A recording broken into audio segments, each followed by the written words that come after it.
Welcome back to the finale episode of Season 4.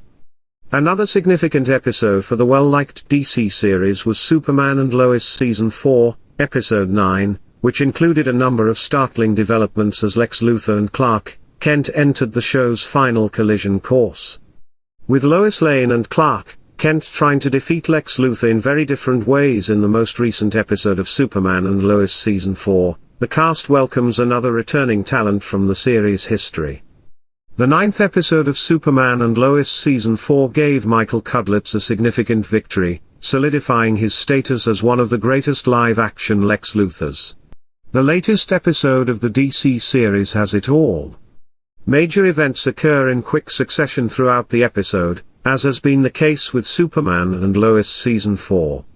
Action, character comebacks, shifting allegiances, humorous moments, and more are all included. The Lex Luthor of it all is the main topic of Superman and Lois Season 4, Episode 9. When the world learns that Superman is losing his abilities. Clark Kent has endured a lot in Superman and Lois Season 4. First, Doomsday killed the character. Then his heart was broken by Lex Luthor.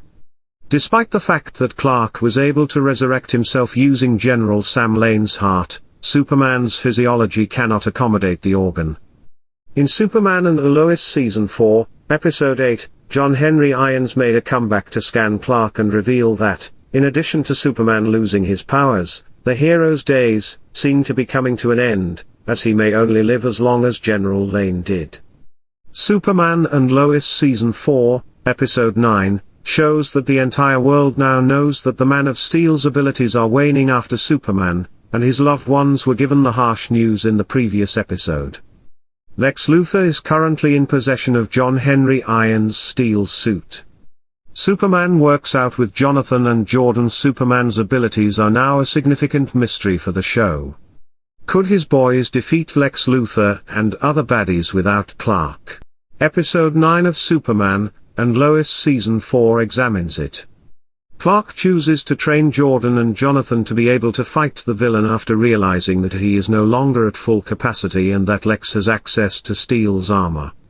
Clark understands after speaking with Lois that he must continue to coach the boys. To train, the three of them get together once more in Smallville. Clark takes a different tack this time. Clark had to fight alone all his life, but his boys did not have to do that. Both John and Jordan can now soar together because Jonathan acquired abilities in Superman and Lois Season 4. Lex Luthor's last scheme starts to take shape. One of the key elements in Lex Luthor's ultimate scheme to defeat Tyler Hoechlin's Superman is Doomsday's reappearance. In Episode 8, Lex comes to terms with losing control and carries out Amanda McCoy's scheme, which involves discrediting Lois Lane and Gordon Godfrey. Through a significant character return, Lois Lane obtains the resources necessary to turn Amanda against Lex. The primary antagonist of Superman and Lois Season 3, played by Chad Coleman as Bruno Mannheim, made a reappearance in Episode 9. After speaking with Mannheim while incarcerated, Lois is able to deceive Amanda by revealing to her how Cheryl Kimball too believed Lex loved her before being duped. It's too late, though. Superman and Doomsday engage in another battle. In addition to being the most comic book-like Doomsday has ever appeared in a live-action film, the monster is now incredibly strong and appears to be unstoppable. As she did in Superman and Lois Season 4, Lois Lane even makes an attempt to speak with Doomsday and persuade him to go, but this time he ignores her. In Episode 9, Doomsday defeats a weakened Man of Steel. Although Clark is able to deliver a few strikes, he is unable to halt the monster. One of Superman and Lois's darkest moments occurs at the end of Episode 9 of Season 4.